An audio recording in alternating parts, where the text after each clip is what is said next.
কখনো কখনো আলাদা হয়ে যাওয়ার মধ্যেই একটা আলাদা শান্তি রয়েছে। কেন বললাম? কারণ অনেকটা গভীর। তোমরা হয়তো অনেকেই ভাববে যে এ কেমন কথা, ভালো যখন বাসি তবে আলাদা হয়ে যাওয়ার মধ্যে শান্তি কেন পাবো? একসাথে থাকার মধ্যে তো শান্তি। কিন্তু সত্যটা অন্যরকম। যখন সত্যিকারের তুমি কাউকে ভালোবাসবে এবং তোমার ভালোবাসাটা যদি শুধুমাত্র তোমার তরফ থেকেই থাকে, তার তরফ থেকে সেই 50% প্রচেষ্টাটাও যদি না থাকে, সেরকম অবস্থায় আলাদা হয়ে যাওয়ার মধ্যেই একটা আলাদা শান্তি রয়েছে। কারণগুলোকে না হয় দুজনে শেয়ার করে নিলে, কার কি ভালো লাগা, কার কি অপছন্দের, তাহলে দেখবে যে বিচ্ছেদটাও অনেকটা মধুর হবে। কারো প্রতি কোনো রকম অভিযোগ থাকবে না, কারো প্রতি দোষারোপ থাকবে না, কেউ কাউকে পিঠ পেছনে গালাগালও দেবে না। দুজনে হ্যাপিলি আলাদা হয়ে যাবে এবং সেই আলাদা হয়ে যাওয়ার মধ্যে একটা শান্তি ফিল করবে। কিসের বলো তো? সেটা হচ্ছে তুমি যে মানুষটাকে ভালোবাসো বা সেই মানুষটা তোমায় ভালোবাসুক কিংবা না বাসুক, সেই মানুষটার ভালো লাগার দিকগুলোকে তুমি সম্মান করলে, তার ভালো লাগাকে সম্মান করে তুমি ধীরে ধীরে সরে আসলে সেখান থেকে। হয়তো তোমার প্রথম একটু কষ্ট হবে, হয়তো মেনে নেওয়াটা চাপ হয়ে যাবে, কারণ যাকে মন প্রাণ দিয়ে ভালোবাসি তাকে এত সহজে আমরা ছাড়তে পারি না। কিন্তু একবার যদি তুমি এই স্টেপটা নাও, দুজনের অবশ্যই কনসেন্টে কখনো কখনো আলাদা হয়ে যাওয়ার মধ্যেই একটা আলাদা শান্তি রয়েছে। কেন বললাম? কারণ অনেকটা গভীর।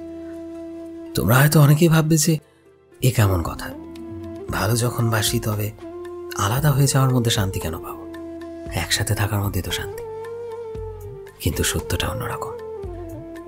যখন সত্যিকারের তুমি কাউকে ভালোবাসবে এবং তোমার ভালোবাসাটা যদি শুধুমাত্র তোমার তরফ থেকেই থাকে, তার তরফ থেকে সেই 50% প্রচেষ্টাটাও যদি না থাকে, সেরকম অবস্থায় আলাদা হয়ে যাওয়ার মধ্যেই একটা আলাদা শান্তি রয়েছে। কারণগুলোকে না হয় দুজনে শেয়ার করে নিলে, কার কি ভালো লাগা, কার কি অপছন্দের, তাহলে দেখবে যে বিচ্ছেদটাও অনেকটা মধুর হবে। কারো প্রতি কোনো রকম অভিযোগ থাকবে না, কারো প্রতি দোষারোপ থাকবে না, কেউ কাউকে পিঠ পেছনে গালাগালও দেবে না।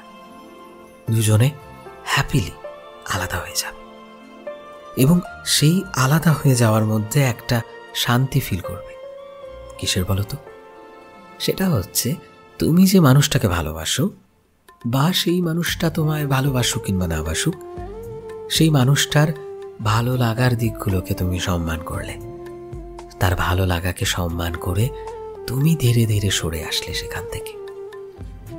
হয়তো তোমার প্রথম একটু কষ্ট হবে, হয়তো মেনে নেওয়াটা চাপ হয়ে যাবে, কারণ যাকে মন প্রাণ দিয়ে ভালোবাসি তাকে এত সহজে আমরা ছাড়তে পারি না।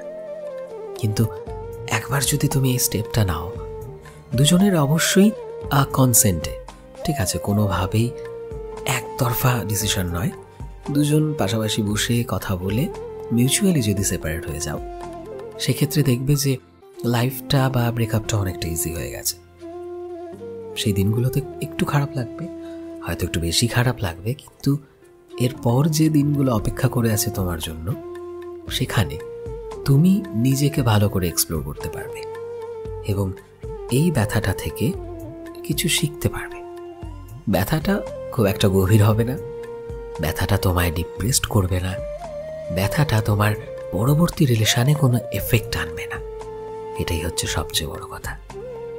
এই কারণেই কখনো কখনো সেপারেট হয়ে যাওয়া, হ্যাপিলি সেপারেট হয়ে যাওয়ার মধ্যে একটা আলাদা প্রশান্তি আছে। কি ঠিক বললাম তো? তোমরাও যদি একই ফিল করো তবে অবশ্যই কমেন্টে জানিও। আমি শোভন ছিলাম তোমাদের সাথে, গ্রাফিক্সে রয়েছে বিশ্বজিৎ এবং তোমরা দেখছো তোমাদের প্রিয় চ্যানেল অনুভূতি অরিজিনাল। চ্যানেলে নতুন হলে প্লিজ চ্যানেলটিকে সাবস্ক্রাইব করে দিও, আর যারা অলরেডি সাবস্ক্রাইব করেছো তোমাদের সবাইকে অসংখ্য ধন্যবাদ। এবং এই মুহূর্তে যদি তুমি আমাদের ফেসবুকে দেখে থাকো তবে প্লিজ আমাদের পেজটিকে ফলো করে দিও। আমরা নতুন এরকম কন্টেন্ট রোজ নিয়ে আসি তোমাদের জন্য। দেখা হচ্ছে নতুন একটা দিনের নতুন একটা ভিডিওতে। টিল দেন সবাই ভালোবাসায় থেকো এবং সবাইকে ভালোবাসায় রেখো। Thank you.